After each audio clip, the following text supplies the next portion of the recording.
Thank you, Mr. Chairman and Ranking Member Connolly. Since Hamas's brutal October 7th attack on Israel, Iran's proxies throughout the Middle East have launched assault after assault on the United States and our partners. The Houthis in Yemen have launched dozens of attacks against international shipping in the Red Sea and Gulf of Aden.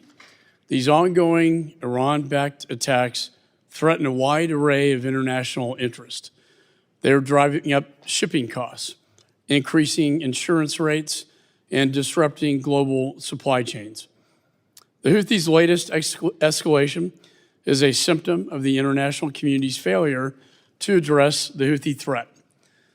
For years, the Houthis have benefited from support provided by Iran and Hezbollah, which transformed this group of ragtag guerrillas into a fighting force with the capacity to destabilize the entire region and disrupt global trade. But the world has consistently downplayed this threat and Iran's role in enabling it.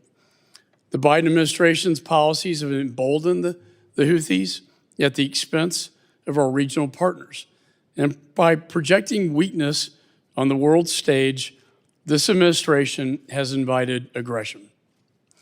While Iran was smuggling weapons to the Houthis, this administration was busy lifting terror designations and cutting off support to Saudi Arabia and amid Houthi cross-border fire.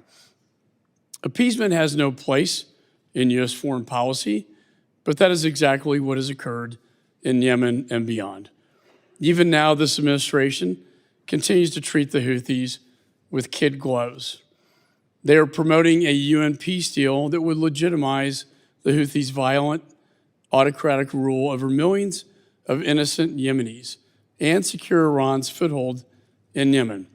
And despite redesignating the Houthis as a specially designated global terrorist organization, President Biden has refused to use the strongest tool at his disposal, and that is the foreign terrorist organization designation that they had prior to this administration.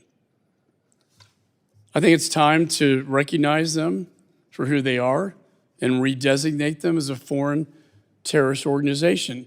There could be no denying that the Houthis are terrorists and present a real threat.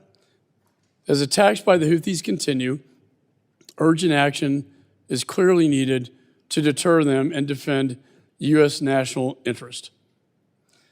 I look forward to this hearing and to hear how we can work with our allies and partners to protect our service members and the global economy, as well as steps to promote stability in the region. For nobody wants war. Nobody wants an escalation. Nobody wants war with Iran. But history teaches us that if we do not act in strength, but rather weakness, we will invite aggression, conflict, and war. It's as old as Neville Chamberlain and Hitler. Churchill talked about appeasement. Reagan talked about peace through strength. If we do not project strength, we will get conflict and war. 160 attacks on our soldiers in Iraq and Syria, and then Tower 22 in Jordan, with little response. It only begets more violence. Deterrence is necessary to promote peace in the region. And Mr. Chairman, I want to thank you for holding this very important hearing. And with that, I yield back.